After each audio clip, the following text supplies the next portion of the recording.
without further ado, we'll launch straight to our first speaker. Please welcome Andrea Marchesani, whose intervention tonight is in his capacity with the Order of Malta as an advisor to the Foreign Affairs Department of the Sovereign Military Order of Malta. Andrea, over to you.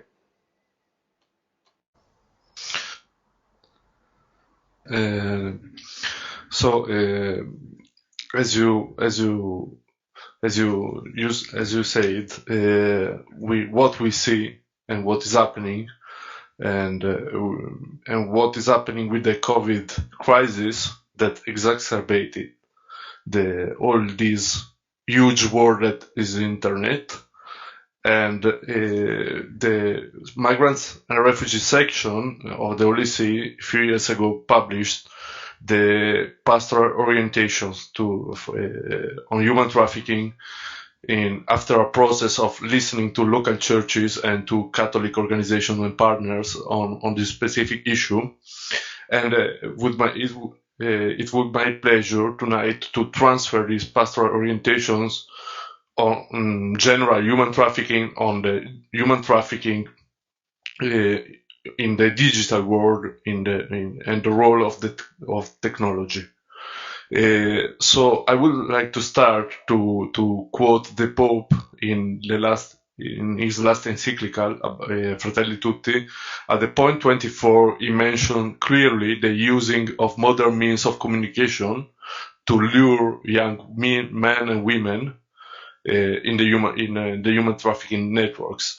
And he calls for a global effort to eradicate human trafficking. But after this intervention in the Fratelli Tutti, in 2002, John Paul II individuated the problems coming up with the globalization and the trade related to the trade in human beings. And we can say that the three M's of globalization, market, media, and migrations are they form the perfect macro context for human trafficking, because the human trafficking evolved in a different way in these three channels. So we can say, as we know, that the virtual territory is a problematic to be controlled by security, by police, by the states, because it's a huge war, and we can say that only 1% of internet is in this. There is the Google is control just 1% of what we can find on internet. So these are what Don Fortunato called the digital peripheries. And Pope, these are the same peripheries, the existential peripheries that Pope Francis invite the church to live in and to save and to help people in. So passing to the pastoral orientation, we divide in the work that the OLC section for migrants and refugees prepared. The first chapters was about understanding the human trafficking causes, and so the commodification and exploitation, the demand aspect. And so if in the human trafficking, generally we have a commodification and the person became a commodity, an object. In human trafficking, in the digital peripheries, we have a next level commodification. And the human person not just an object, but becomes an amount of data, videos, and picture, which are transferable, and the virtual abuse can be perpetrated an exponential number of times in different places on Earth. So not just once, but the dignity of the human being is violated several times, the same dignity. And this was Martin Heidegger defined the essence of technology. So all distances in time and space are shrinking, and technology change the borders and allow the man to become an amount of data and to be manipulated many times. And we can link to this what the Pope called the widespread of growing digital narcissism in his message for the World Youth Day in 2020. So this is at the next level, an exacerbation of the reality of nature and things and person, because technologies create the means, and we are not in control of this. So after the demand the second part of this first chapter of the pastoral orientation is the demand aspect, and the demand is not so far from us. Is in our houses, in our families, because technologies are invasive. They enter in our lives, and we see human trafficking without seeing it. So acknowledging human trafficking, there is like a blanket of fog hiding the phenomenon, but at the same time is in plain sight, because every time that we enter on internet and we go, I don't know, on Instagram, on other social networks, we can see human trafficking without seeing it, because these are all channels used to lure people. In Italy was in the last years there were many cases of luring on Facebook, on Instagram, on other social networks, and cyber trafficking target mainly people in that their experiences difficult times, or they are the most vulnerable, like children, or that are excluded or neglected, or they don't have any friends. And this use of Facebook and social network were used also in migration issues. For instance, Scotland Yard discovered that they found 539 pages on Facebook offering safe, not so safe routes to Europe with discounts for minors, and this is for migrants. So another strategy used on social networks, traffickers identify the victims, add friends in common, gain trust, and after always they target these most vulnerable people.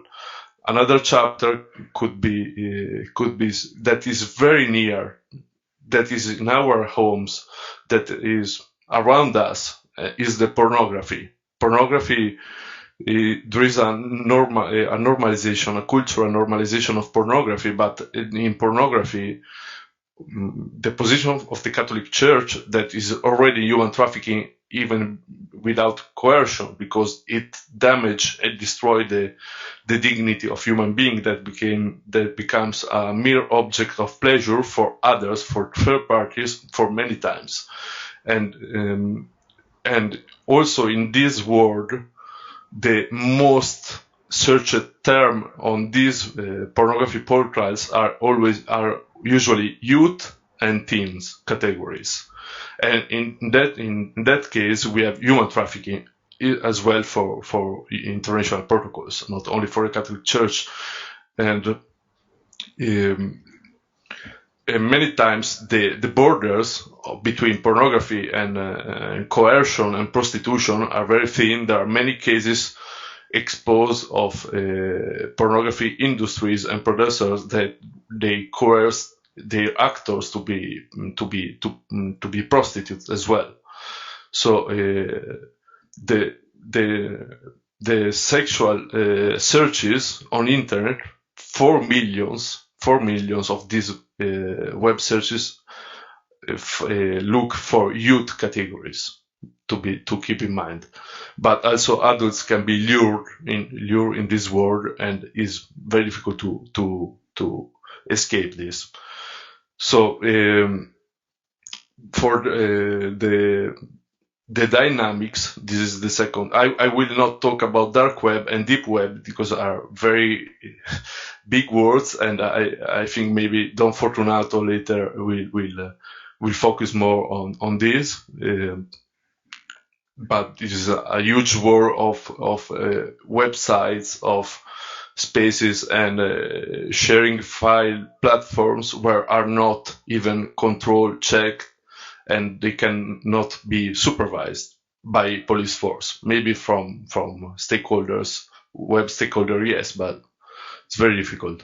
So about the dynamics, the dynamics, and there is a problem. This opens the sensitive issue of web and IT companies' responsibility, because the internet world is so connected, is of course connected, is internet, and but the business it measure on likability, if I can use this word, on how many times people visualize and watch content, and the profit boggles the mind, and the profit increase as more people watch something.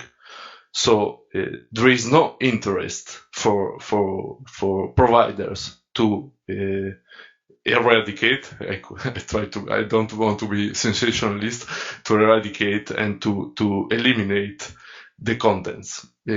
Otherwise, and after there is another thing, there is the trade-off between privacy and control.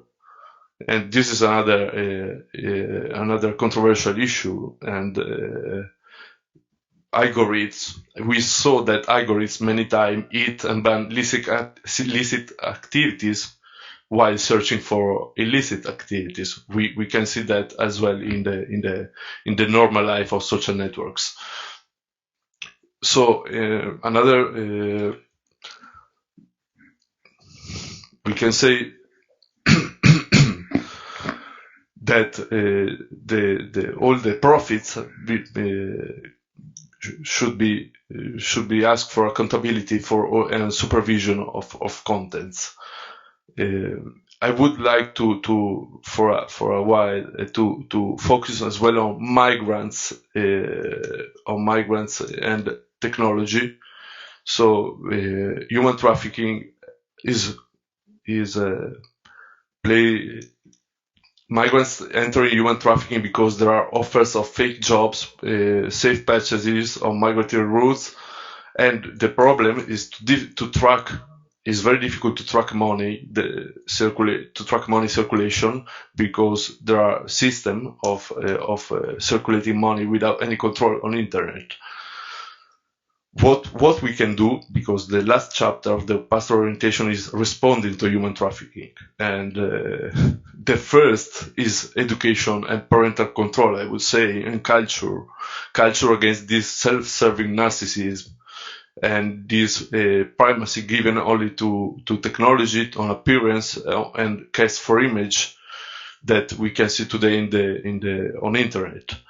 And the role in education and parental control, of course, is to parents, and I think that we have to raise awareness on the role and the dangers of technologies for just children having a smartphone that a trafficker could easily enter in. Another, and this I want to be sensationalist, is the problem of pornography. And as a Catholic, as a special advisor of the Order of Malta and of the Holy See, I would call for block and pornography providers and websites. Because there is no control, and many times it was discovered that people were on displays were displayed on in video without their willing, and providers they didn't delete these contents.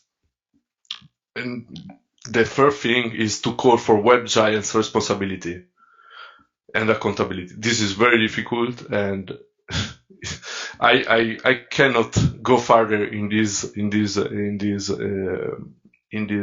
issue because it goes very far. And another initiative could be partnership platforms, and to track human trafficking, to use the same technology to track human trafficking, but here we can open another problem, another dilemma, that is the nature of technology, information technology. If you have powerful or means, and the traffickers have powerful means, because what we are observing, what we are monitoring, that traffickers and criminal networks organizations are becoming very skilled in the use of information technology to create platforms and partnership to track human trafficking. Could be end up in creating an open market that they can breach, an open market of victims for retaliation or for new abuses, because what the governments around the world are experiencing is our security breach in their internet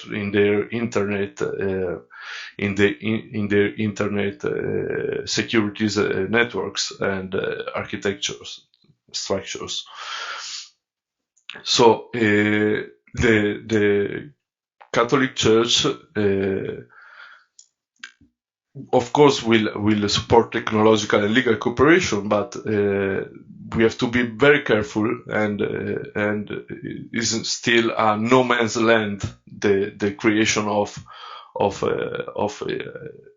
technological platforms to create database and to use the information you said before from satellites, because it's very difficult to guarantee the security of these platforms, and technology is evolving. So I would like to articulate finally the attention on three words: care, knowledge, and culture. So the care that we should have for our younger for the younger in helping them, in support them, in not leaving them alone in the technology world. The knowledge to understand how these technological means are evolving, and culture, because both in raising awareness and both in the schools, always with the youngest, to avoid and to help them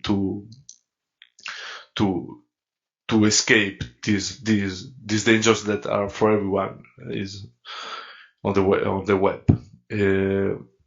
So not to mention that the Pope remembers the easiness of being part of the supply chain on internet, because we could easily be a part without even noticing. And lastly, I would like to suggest that all these technologies or these new contents, pornography, social network, they have a profound impact on the thinking and behavior of children. And those that I mentioned are the action that should be support, even is very difficult to do that. Thank you. Our technology is keeping up. Many thanks, Andrea. You're absolutely right. The replication of abuse, using technology to double down on the abuse of minors and others in vulnerable situations, is a clear and present danger to us all. So, without more ado, Ediberto has posed the question: problem using technology is the need for funding. It's easy for the syndicates to use it since they have financial resources. So how can we use technology without needing more financial resources? Who would like to have a go at that thorny question? Andrea's got a smile. I think he wants to do it. No, just to say that this is the problem that we are experiencing, and I think our role, what we can do, is advocacy to states, because states can intervene, states can have the instruments, can have the mechanism, can have the funding, they can decide to use the funds to work on this, because you can create platforms, you can use in a small scale your technology, but to give a substantial response to the phenomenon, only the national states can do that, I think. Next question, perhaps this one I'll give Andrea. Yvette asks, what steps are social media platforms to identify and ban traffickers from their sites? Are they doing enough? And if not, how can we get these social media folks to intensify their efforts in this direction? Is this a question for you, Andrea, perhaps? It's a very good question, and I would like to know the answer. No, I'm joking. Do you know, there are several cases where parents and civil society try to make pressure, to push, to advocate for several cases where they found the children have problems or people were lured, and we can say that several times, there are cases where the social networks providers respond and help, and other were not. They were not. So we cannot count on. We hope this time is going to be okay, or they are going to do something. We should advocate to have the national states who have the responsibility for security of their citizens, because you can be in the web, but you can be around the world through the web. You are still a citizen from your country. They should pretend new legal instruments with social networks and to protect their citizens. So there are, but are they sufficient? I don't know, because what we see that there are cases where they do something, other cases where nothing was done. And if I can allow myself to think about how social networks and providers control political information, COVID information, they are very prompt, they are very punctual. They on fake news, on news or political problematic contents. Why they cannot reinforce their commitment on this kind of situations? Thank you. Good. Thank you very much, Andrea. So we'll wrap it up now. Michelle, nod your head. Yeah, thanks. So thanks very much to Andrea, Don Fortunato, and Sean for your inputs tonight, for being on the panel. So just in wrapping up, the vast majority of measures, including in the tech field, remain focused on supply side of human trafficking. And I would argue, and I hope you agree, that's 99% of measures being on the supply side is rather insufficient balance. Let's work to find a better blend of measures that together, and only together, can reduce the actual incidence of trafficking. And just one last point. If we can fly a drone on Mars, which we did last week, there's nothing but focus and will stopping us from better harnessing technology to identify and prosecute cases of trafficking.